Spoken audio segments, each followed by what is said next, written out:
forget about the girl. We've got bigger worries. Such as? That document, or whatever it is Edward's carrying around. Yeah? What about? It could be our eviction notice. Wait, eviction? What do you mean? I mean, they could be divorce papers. If I left out the cold, you would be too, Tony. We'd both be penniless. Divorce? Are things that bad between you? Edward has grown tired of me, and I suspect he's already picked my replacement. At first, I thought he was simply having a mild flirtation with that Dixie Cream donut, Peggy Sue. But now, I'm not so sure. Peggy Sue's a knockout. But you're more sophisticated than she is, more, what's the word, glamorous than she 20 is. years older than she is. That how-many-fed hussy has one thing I don't, Tony. Youth. And that's one thing Edward's money can't buy me. Edward's money? It should be your money, too. If he hadn't made you sign that agreement. But he did. I'm afraid the only way Edward's fortune could possibly become mine is if he were to drop dead before he divorced me. Okay, hold it. Can we get some lights, please? And kill the storm. I think I'll save the rain for later in the scene anyways. That was pretty good. You two, go take a break. I'll bring you back in a few minutes to introduce you properly. Hello. You caught us in the middle of a little scene. Well, you'll see in a moment. I am a writer. A playwright, to be exact. Well, that's not entirely correct. I represent a playwright. I am his alter ego, so to speak. It would probably help if I had a name, alter ego, alter. Ooh, I know. How about Walter? Yeah, close enough? We'll call me Walter. Here's the deal. I thought you might find it interesting to see how I would commit a murder. That's a deal you don't get every day, do you? The easiest way to show you is to deconstruct the crime. So that's what we're gonna do. Now, pay attention. Once you find out how easy it is to knock somebody off, you might just want to try it for yourself in your imagination, of course. The first thing I try to picture when I start a new play is the setting. I'm partial to old mansions like this one that's dark and gloomy. A room such as this creates the perfect ambiance for a murder to occur, don't you think? I like fireplaces and French doors and use them often. When the room lights go off, glowing embers and pale moonlight provide just the right amount of low lighting to invoke a sinister atmosphere. And, as you just saw, these French doors work great if you wish to throw in a thunderstorm.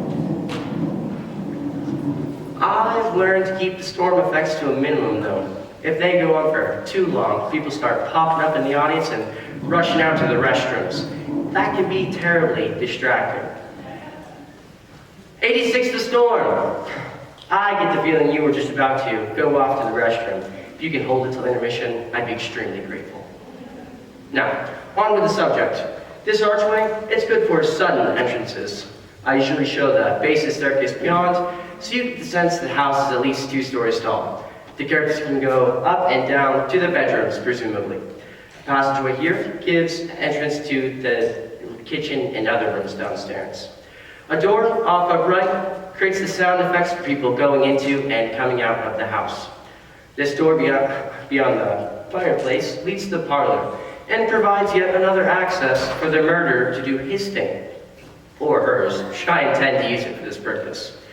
When it comes to killers, I am an equal opportunity playwright. Now, that brings us to the subject of suspects. There are quite a few possible murders in tonight's little mystery/comedy. I mean, wouldn't be much fun trying to guess who the murderer is if there were only a couple of suspects to choose from, now would it? Let's bring out the ones you saw earlier. Tony, Allegra, come back on out here. Oh, I should probably mention, this is the living room of a powerful and ruthless millionaire, Edward Worthington III.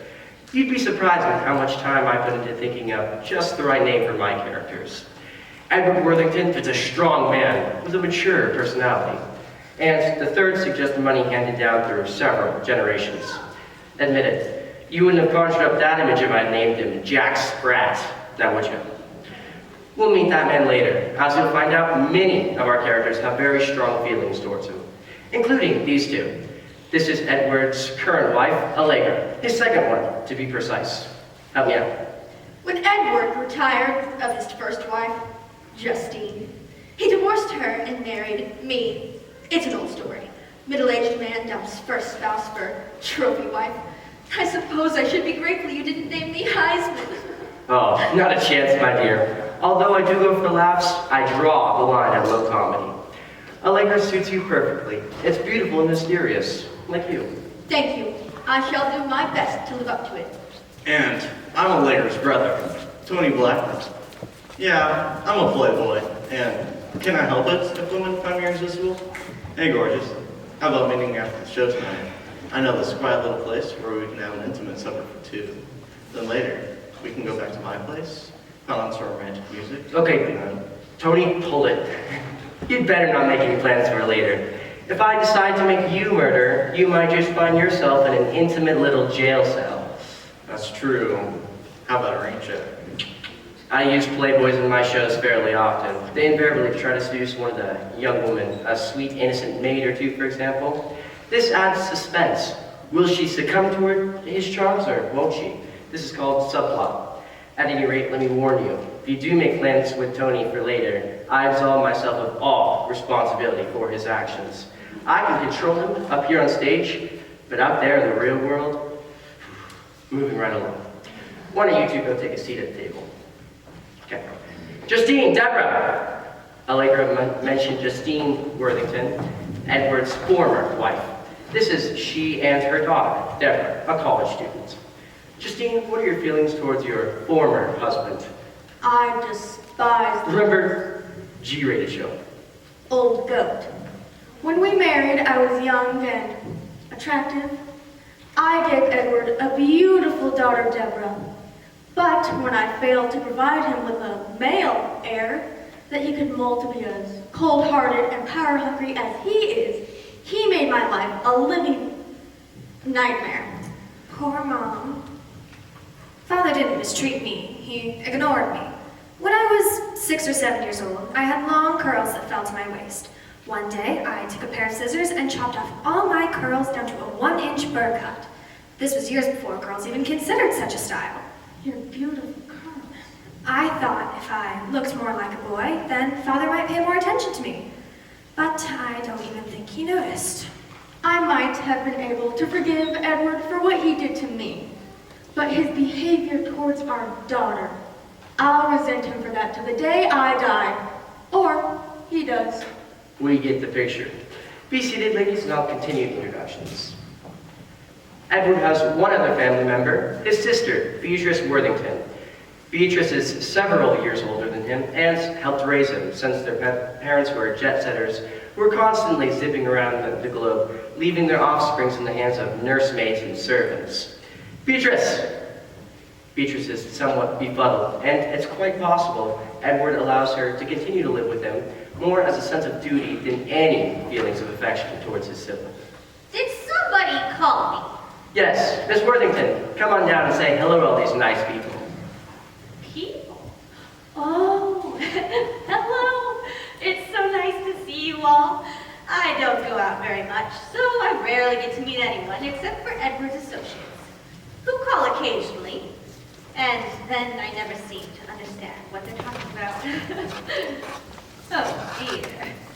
I didn't realize Edward invited so many guests to his birthday party. I don't think we'll have nearly enough food. Don't fret, Miss Worthington. They won't be joining us for dinner. Good. Oh dear. It isn't that you're not welcome, of course. Consider yourself lucky. Stage food is seldom what it's supposed to be. Mashed bananas for whipped potatoes, that sort of thing. Starving actors will usually eat anything that's not nailed down. But there are some food substitutions that even they shudder to think about. You did very nice, Miss Worthington. How about going and taking a seat with Tony and Allegra at the table? All right. As Beatrice mentioned, tonight's gathering is for a special occasion. Edward Worthington's birthday. His 50th, in fact. In case you're wondering why Justine here would be present for such an occasion, it's because she was ordered to. And because Edward signed her alimony checks, she bit the bullet and showed up. I suspect Edward wished to have Justine present to show Allegra how easily he could dispose of her, should she cross him one too many times. I doubt if it's crossed his mind just how easily a Laker could dispose of him in a different way. Baby brother Tony would be only too willing to help out. But I digress. Let me bring up the next party guests. Roy, Connie! Roy Phillips is Edward's business manager. He controls Edward's vast finances, which include the money he inherited, as well as the millions generated yearly by Worthington Enterprises, a conglomerate of newspapers, television studios, and other media-related companies. It's a staggering responsibility, which requires a very sturdy-minded individual. It's no wonder Roy shows all the warmth and humor of a popsicle. If Edward wants a lot, he can hire a comedian. I've worked for Edward 20 years now. My employer is brilliant at running his business, but he depends on me totally to control his finances. Sometimes I do wonder if he appreciates how well I do my job, though. I have no doubt that you're great at it. They say behind every great man stands a great woman. It's still just a figure of speech. I thought, never mind. The woman behind Roy, figuratively speaking, is his wife, Connie. There is mismatched a striped pants and a plaid shirt. Connie is as giddy as Roy is somber. Oh, I'm not that bad. He's only saying that because I got lost in a super Walmart for an entire day. It could happen to anybody. I will add, she spent part of the time looking for her car in the parking lot. You've done that too, right? Roy, if you'll help Connie find the sofa, we'll continue. Our next business associate of Edward's to introduce is his personal secretary, Peggy Sue Brumley. Peggy Sue! Peggy Sue comes from Alabama, possibly with a banjo on. I say this because Peggy Sue is your typical Southern belle. She goes by both her first and middle name. South of the Mason-Dixie line, you'll find a lot of Peggy Sues, Peggy Lees, Peggy Jeans, Peggy Anns, Peggy Marys. You get the point. That helps you tell all those Peggy's apart, sugar love. Well, shut my mouth. Say hi to the folks, won't you, honey child? Hi-yo! I confess, I have a great affection for Southern women. They're charming, funny, and very bright. Although they're good at hiding the fact when they want to. Peggy Sue could easily get away with murder, because you'd never suspect a sweet young thing like her to be capable of such a grisly crime. I certainly hope not. I don't even know why Walter would suggest such a thing. Murder indeed. The very idea gives me the willies. Besides, you'd have to dislike somebody heaps and heaps to want them dead, and I get along fine with everybody. Well, just about. And Edward?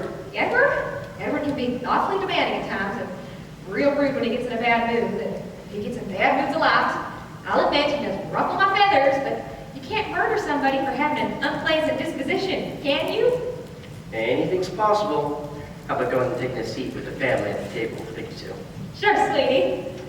I have one last business associate of Edward's to introduce. Lauren Tate.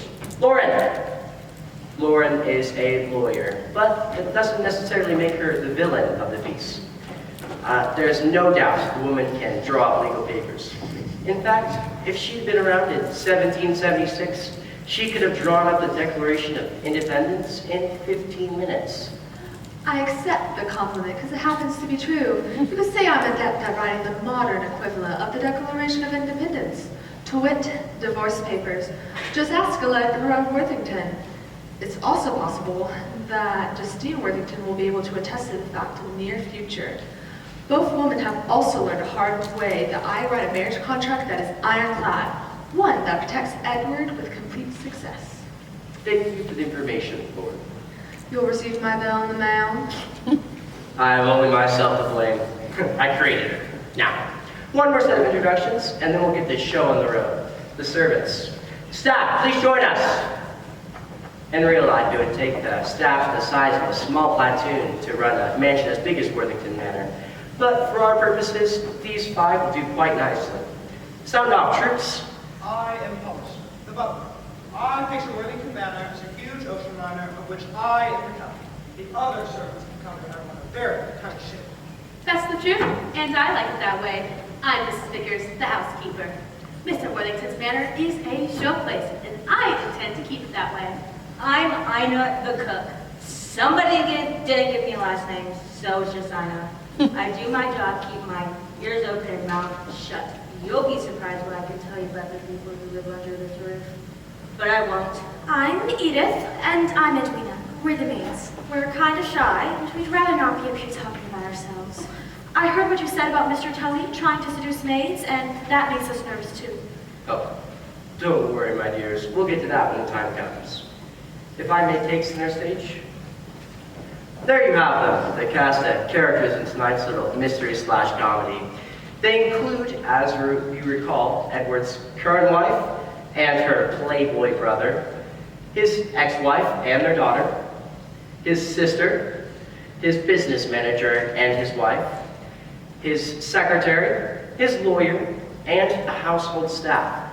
They'll start the play while I summon the key figure in our story, Edward Worthington III. Can we get a blackout and some mood music to provide the transition, please?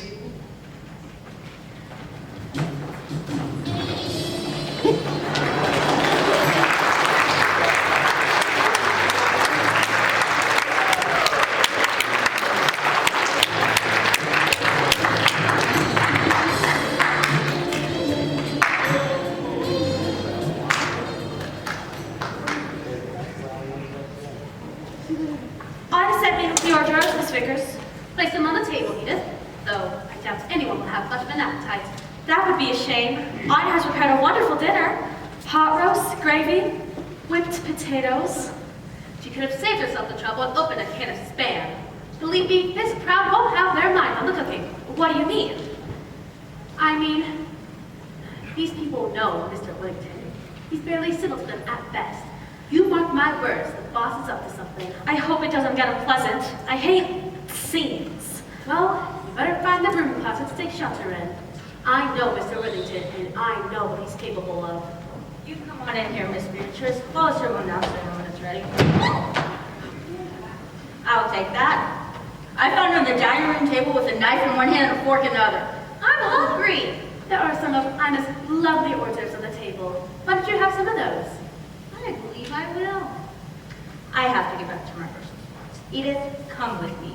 You better bring in another drink of hors d'oeuvres. Yes, ma'am. If you can keep her in here, I'll appreciate it. I think she'll be content where she is. Edith. Now, Miss Beatrice, I need you to sit here and wait till all the other guests arrive. They'll be here shortly. I must check the parlor should anyone wish to retire there after dinner. Retire? Is it time to go to bed? No, Miss Beatrice. Just eat your snacks. Snacks? Oh, yes. Do you want some? You can have the ones with the black things on them. They're olives. I don't like them. You eat them. No, Miss Beatrice, no thank you. There are some lovely mints, too. I'll be back to check on you later.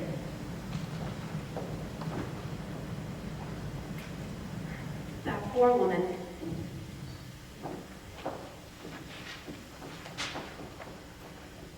Oh my, what a lovely dish. I think I'll keep it.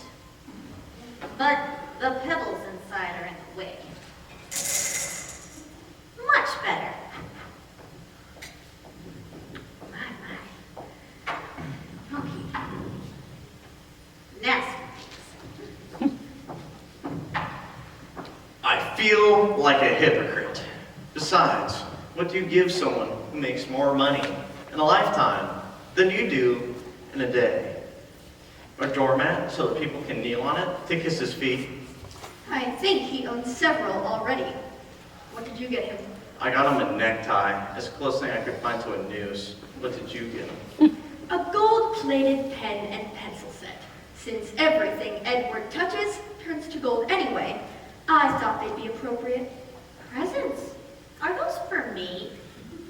No, Beatrice.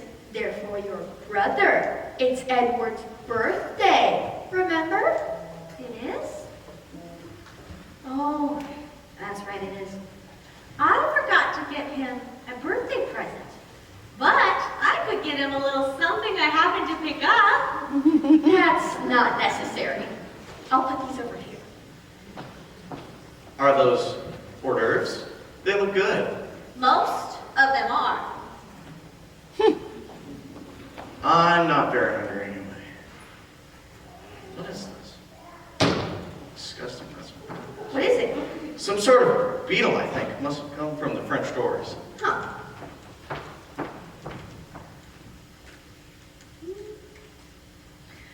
It's clouding over. The TV weatherman says there's a storm approaching. Ah, how appropriate. Could get tempestuous inside as well as out. Tony, Edward has been very difficult to deal with lately. Try not to do anything that might upset him. I'll try, sister dear, but the very fact that I breathe the same air as Edward seems to upset him. Excuse me. Oh, more nibbles. How nice. I'll put these over here. You're looking very pretty tonight, Edwina.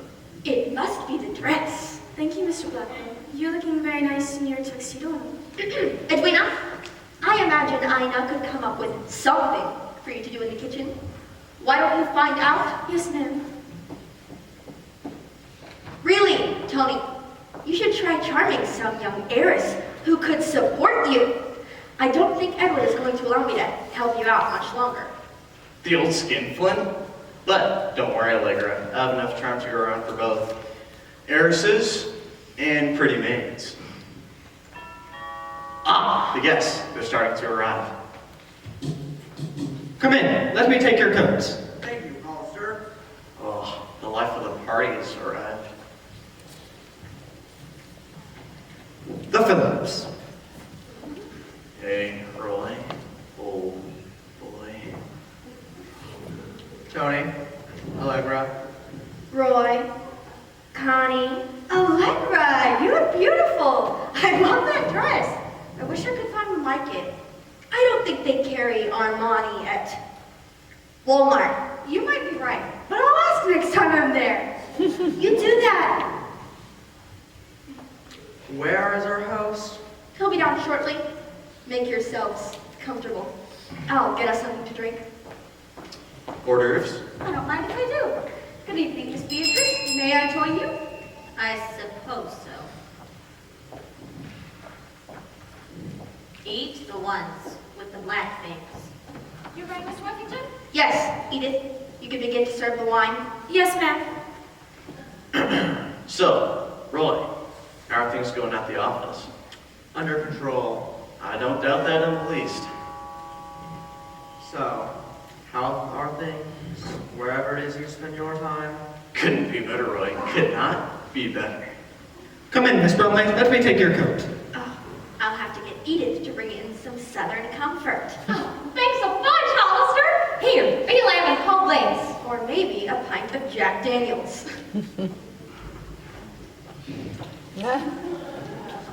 Miss Bromley.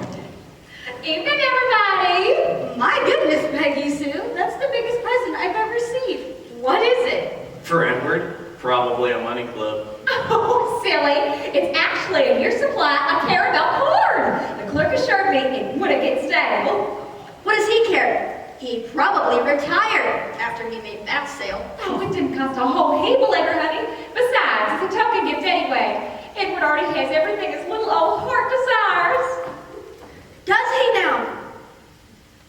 Roy, Tony, y'all look mighty spiffy tonight. So do you, Peggy Sue. Good evening. In fact, they got an outlaw dressed like that on a woman like you. The combination could be highly combustible. Flatterer. Wine, anyone? Not a moment too soon. Oh, that was lovely. Miss Phillips? Thank you, dear. Miss Beatrice, would you care for a glass? What's in it? Wine. Nope, if it's not Sprite, I don't want it. Run along, Edwina, and set up round 2. Yes, ma'am. Roy, come join us. Yes, dear. Peggy Sue. Well, thank you, Tony. Ah, that must be Lauren. Everyone else is here. Miss Tate, please, come in. You were right, Allegra. It had to be she or the delivery boy from Domino's. And I know for a fact Ina cooked a roast, gravy, whipped potatoes. Miss Tate. Good evening, Lauren. Allegra, everyone. Good grief, Lauren. Why have you brought your briefcase? It's a party. It's got to the point where you've attached that thing to your wrist like a diplomatic courier. No, Roy. Edward asked me to bring him some papers. This is for him as well. Now, if you'll excuse me, Edward asked me to meet him in his suite. How typical of Edward. He never stops thinking of business, even on his birthday.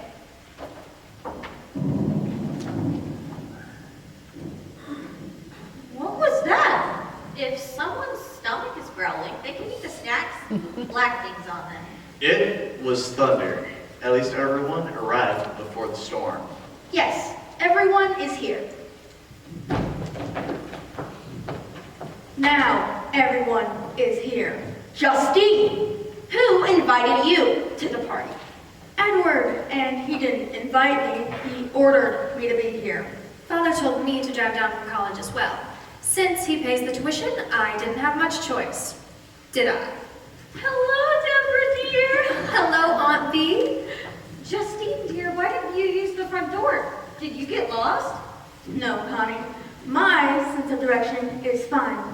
I didn't care to have Hollister greet me at the door like a guest. This used to be my house, and he used to be my butler. The situation would have been awkward for the both of us. I prefer to let myself in. Come on, Mom, let's hang up our coats. I set out games in the parlor should anyone wish to play after dinner.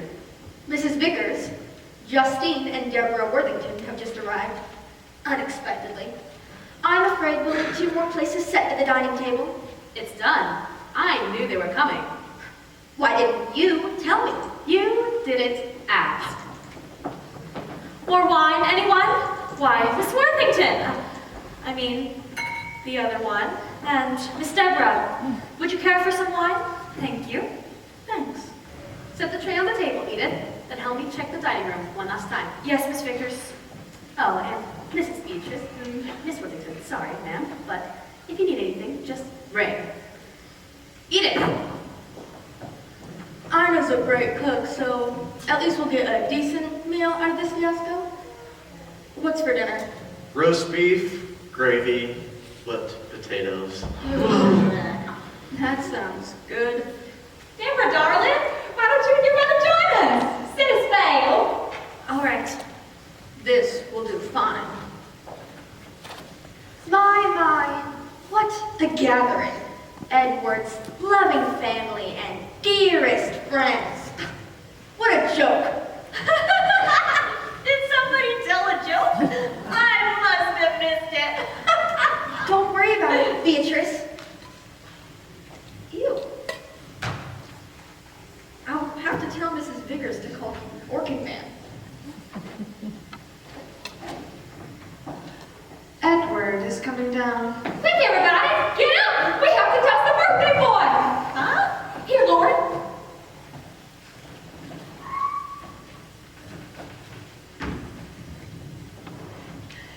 Happy birthday, Edward. Cheers. Pull it. A playwright performs all the roles in his head when he writes the script. I needed a really good actor for this part, so I thought I'd hop in and play Edward for you. Carry on. Hip, hip, hooray! Oh, hip, hip, hip, hip. Forget it, Beatrice. 2 hips are enough for anybody. I see you've all managed to arrive. Good. I promise you, this will be a night you'll all remember. Here, Edward Sugar. You need a glass of wine. Thank you, Peggy Sue. Happy birthday, darling. Sit down, everyone. I have an announcement to make.